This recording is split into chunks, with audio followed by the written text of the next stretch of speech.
Well, sometimes our life circumstances can dictate how we live.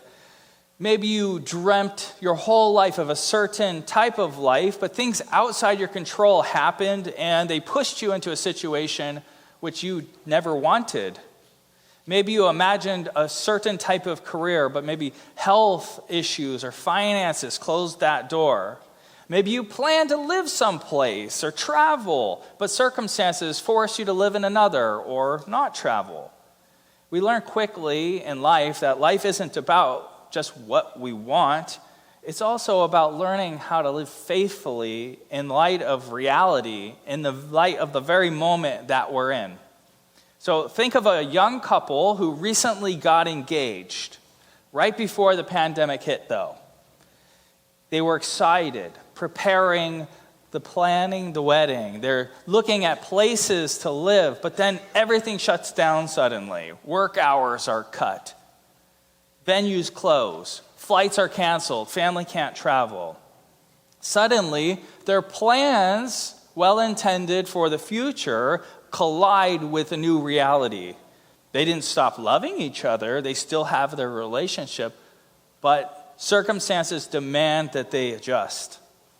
So wisdom in this situation means asking, what does faithfulness to Christ and putting him at the center, what does it look like now in these circumstances?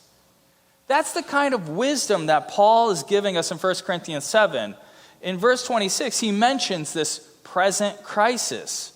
Well, most scholars believe that when Paul actually wrote this letter, there's this severe food shortage because there's a grain famine in the land and in all of the Roman world. And so food was scarce, times were unstable. So wisely, Paul's calling them to consider their life and their circumstances. He's asking them, is now a good time to get married? Or is it wise in this situation to stay single?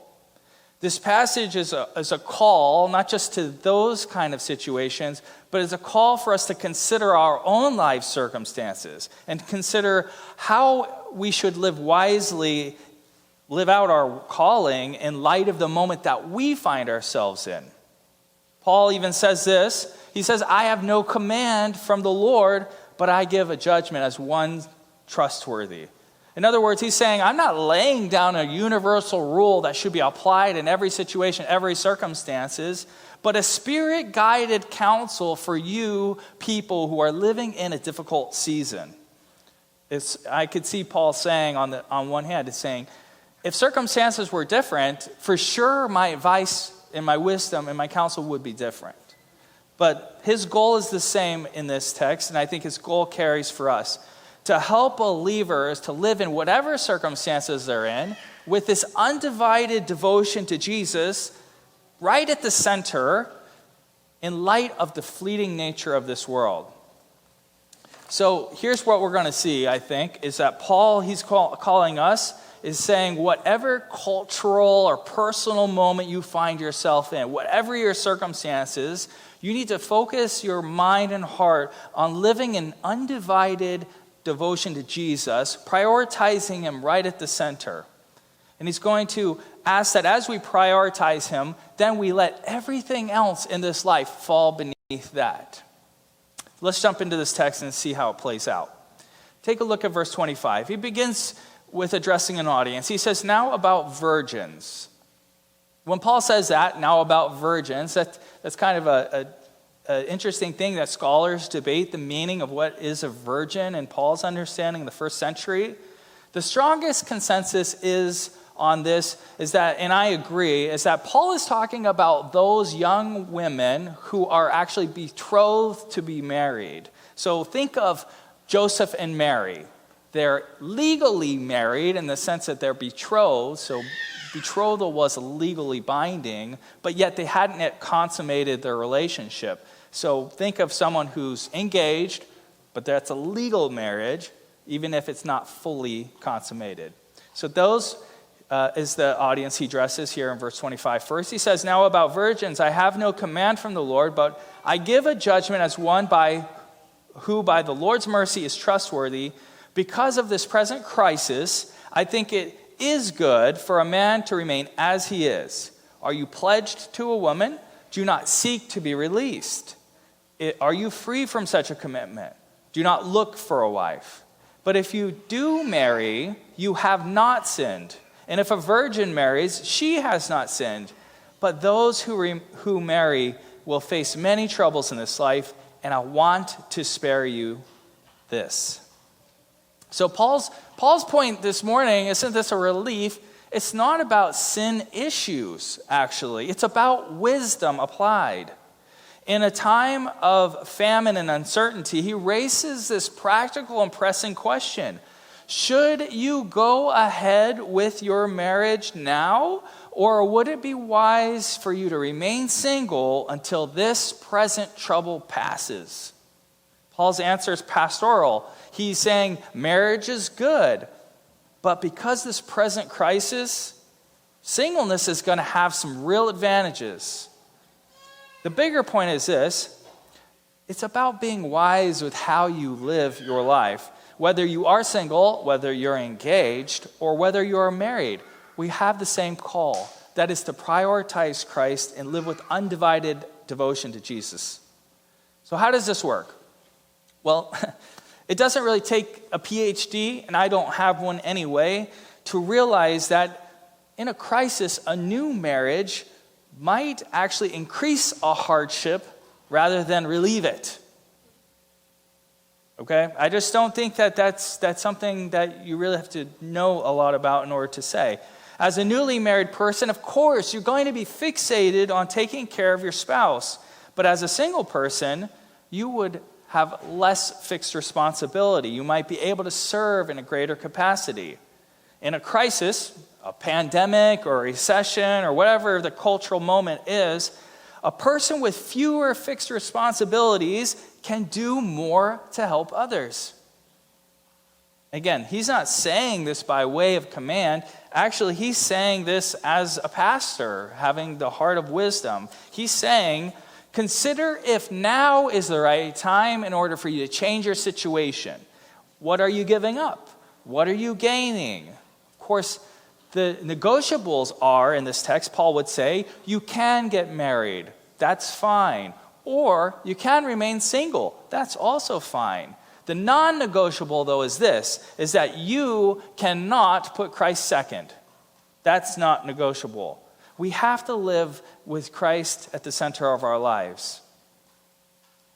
And so he's asking the question, if that's the goal, if the priority is to make sure that Christ is at the center, is marriage or singleness the right path? Does marriage make that harder or easier? Would it be easier for you to put Christ at the center as a single person or as a married person? And we'll get to some of the answer to that question here in a minute. But here's a general idea why what Paul's doing is wonderfully helpful and even still pastoral for us today. Usually he's in the mode of command. You know what I mean? He usually gives us what we need to be doing, period, without negotiables. Right? He gives us what we need. We're not really used to Paul giving this I, but not the Lord, right? This sound advice, this wisdom. But this is exactly what we need in order to navigate life.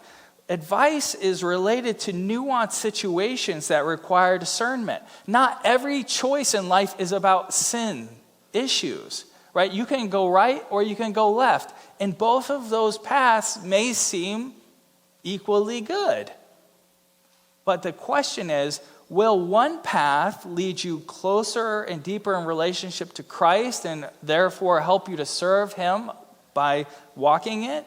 Or will it lead you away? And that is the question, right? Good paths, both ways. But given what you know about you, will this path lead you astray or will it lead you into life?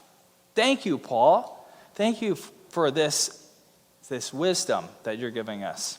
Let's see how it plays out even further. Take a look at verse 29. He says, what I mean, brothers and sisters, is that the time is short. From now on, those who have wives should live as they do not. Those who mourn as if they did not. Those who are happy as if they were not. those who buy something as if it were not theirs to keep, those who use the things of the world as if not engrossed in them. For this world in its present form is passing away. So Paul in verse 29, he says that time is short. He doesn't say that God has an atomic clock up in heaven or something where he's at, and it's ticking down like sand through the hourglass, waiting for the time on the world to run out and then obliterate it. He's actually talking about the death of the present old age and the dawning of a new one. We live in this overlap of ages. The world in its present form is passing away. The new world, which Christ inaugurates in his resurrection, is already breaking in. The point is that eternity is not just ahead of us someday. It's already started, and in fact, it should shape the way we live right now. And so our new life is defining how we live in this present age. That's what he's getting at. This means that, of course, the most important things in life which relate to the old age, marriage, work, possessions, even grief, joy, they must be reframed in this new life, or in light of our new life. The world in its present form is already on its way out. It's shuffling out the door. It's like a sunset, and the sun is just cresting the mountains in the horizon. It's on its way out, so we live like it. So what do? What does it mean to live like the old world is on its way out? Well, for sure, we live light. We travel light, that is. We don't cling too tightly to the things of this world because we know it's passing away. It's already fading. We can see it. The reality is that most Christians, and I'll throw myself in this boat, we do often the opposite of traveling light. Instead, we fill our lives with things that weigh us down and tether us to the old life. Imagine you're called to go on a trip, a journey backpacking. It's going to be a long journey. And instead of packing the essentials, what you need to make that journey, you start to get loaded down with gadgets, like the latest tablet, the latest things, trinkets, even keepsakes, like that box of high school basketball awards I have. I got to take that along. Heavy things you don't need. Big screen TVs and the like. It's stuff that won't help you. So as you begin to make your journey, you hike the trail. Before long, you're weighed down. You're tired. You want to set up camp. And that for a long time because you're exhausted. Why? It's because the things that we have chosen to carry with us do not help us on our journey. They entangle us and they weigh us down. Most people don't even actually imagine life is a journey, that they are headed someplace into the new creation. And so they don't even bother to think about what it would look like to travel light. They live as like this old age is all there is and all there ever will be. And so we fill our lives with more and more and more. And only when it comes time and we pass to leave it to the next generation to deal with all our baggage that we never dealt with. Little by little, these things, we don't just own them. The reality is they begin to own us. The stuff makes us slaves to them and the endless hours we have to put at work to keep them. Possessions that promise to bring us life and joy and ease often chain us down. And that's what happens when we center our life on the things of this world. When we pack our lives so full of possessions, ambitions, worries, that we forget that we're already supposed to be shedding some of that stuff and living into the new creation. So Paul says, live lightly. Don't treat this world like it is your final destination. It's passing away. Live so that you can walk freely into the new creation with Jesus right at the center. Let's continue on. Take a look at Paul's heart and why he calls them to live this way. Look at verse 32. I would like you to be free from concern. An unmarried man is concerned about the Lord's affairs, how he can please the Lord. But a married man is concerned about the affairs of this world, how he can please his wife. And his interests are divided. An unmarried woman or virgin is concerned about the Lord's affairs.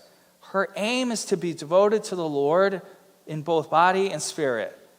But a married woman is concerned about the affairs of this world, how she can please her husband. I'm saying this for your own good, not to restrict you, but that you might live in a right way in undivided devotion to the Lord.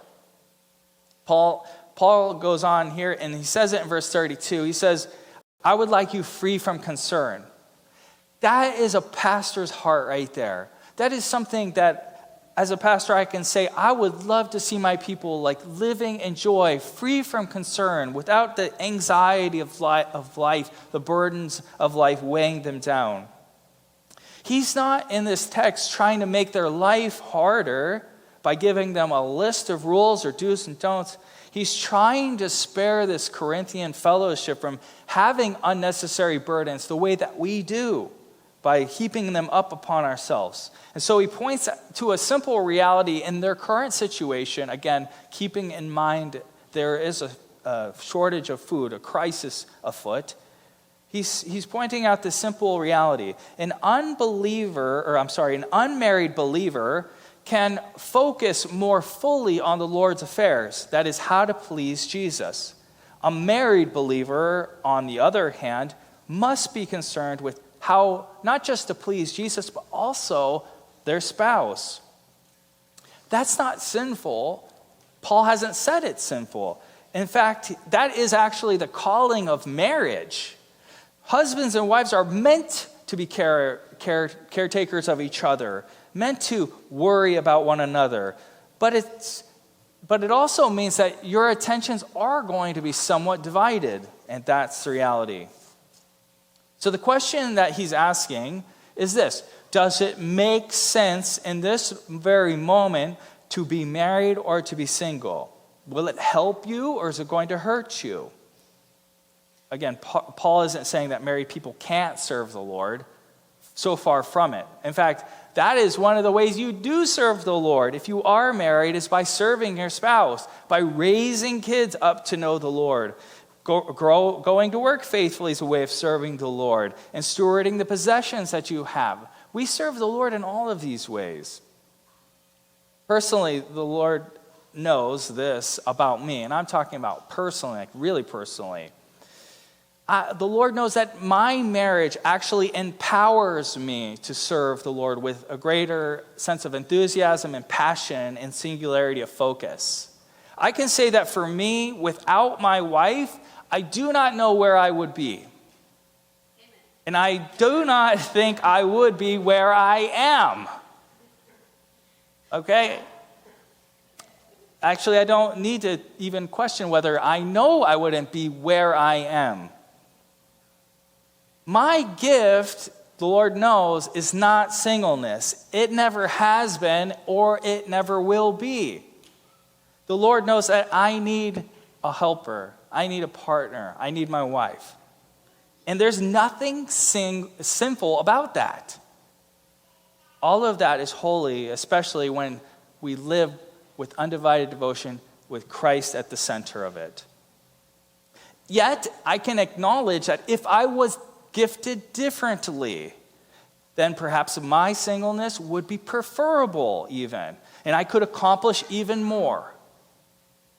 Singleness removes so many obligations. It creates space for a unique kind of freedom that you can serve the Lord with a different kind of zest and passion than I can as a married man. So Paul's not putting one calling above another. He's simply showing you that whatever place you find yourself, whether you are married or whether you are single, the goal is the same, is that we are to live our lives with that undivided devotion to Jesus. Again, he gives more practical wisdom here in verse 36. He says, if anyone is worried that he might not be acting honorably toward the virgin he is engaged to, and if his passions were too strong, and if he feels he ought to marry, he should do as he wants. He is not sinning. they should get married. But the man who has a settled matter in his own mind, who is under no compulsion but has control over his own will, and who has made up his mind not to marry the virgin, that man also does the right thing. So then he who marries the virgin does right, and he who does not marry the virgin or marry her does better. So Paul turns the text to those who are virgins. In other words, they're already engaged, they're betrothed, they're not consummated their marriage. And he says in verse 36 that if a man is engaged to a woman and feels like he's not acting honorably, in other words, if his passions are getting the better of him, if they're too strong, then of course, go and marry. God's provision is marriage. He's not sinning. It's good. Paul sums it up, though, in verse 38. His opinion is that he who marries does right, but he who does not marry does even better. Paul's not lowering marriage. He's already affirmed that marriage is this God-given gift in chapter 7, verse 28. But he's speaking pastorally to that present moment, this crisis, and reminding them that singleness, it definitely carries a certain type of advantage in this moment.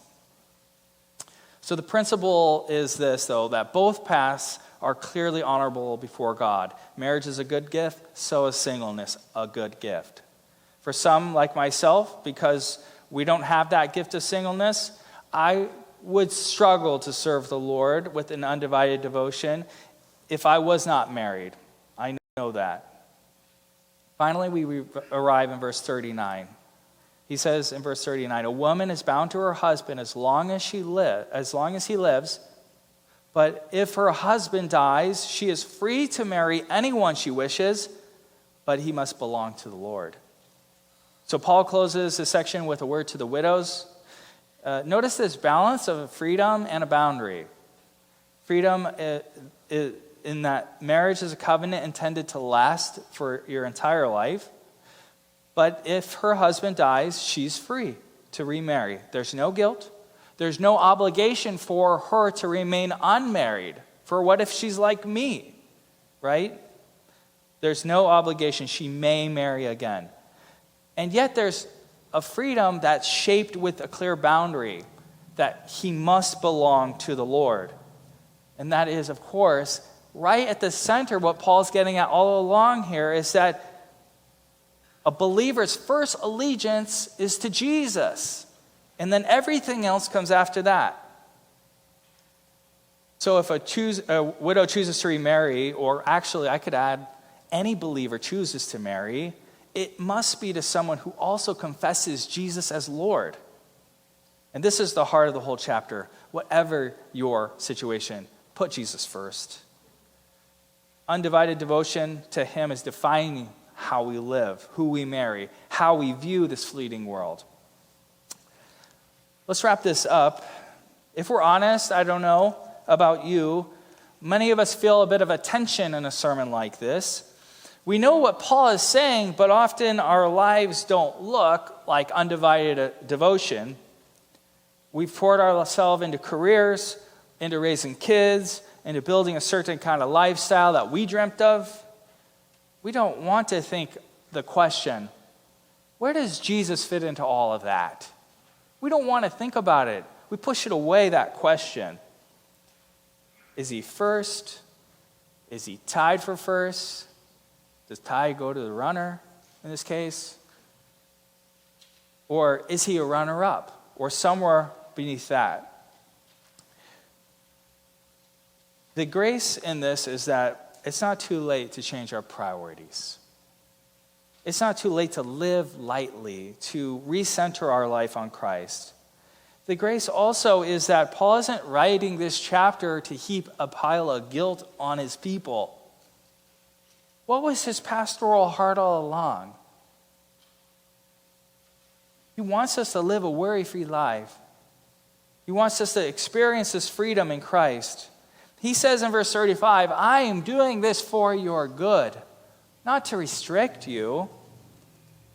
When Christ becomes first in our life, or remains first, the very things that weigh us down in life begin to find their proper place. And we shed that weight. Work is no longer a frustrating cycle of living to work instead of working to live. It becomes an avenue of service, an expression of our faith and devotion to Jesus. Possessions are no longer chains. We view them as blessings from God in order to be used for Him, not to be hoarded for ourselves. And this is what grace does. Jesus meets us, a people, when we're distracted, divided, when we're weighed down. And when we turn back to Him, we find that not is He pointing a finger at us, He's holding us. He's ready to fill us with joy, ready to give us what the world promises to give, but never does. So let's live in light of that new creation. Let's live like this world is passing away and hold tightly to Jesus, who will last forever. Let's end this sermon with the words of Jesus in Matthew 11, verses 20 through 30. Come to me, all who are weary and burdened, and I will give you rest. Take my yoke upon you and learn from me, for I am gentle and humble in heart, and you will find rest for your souls. For my yoke is easy, and my burden is light. Let's pray.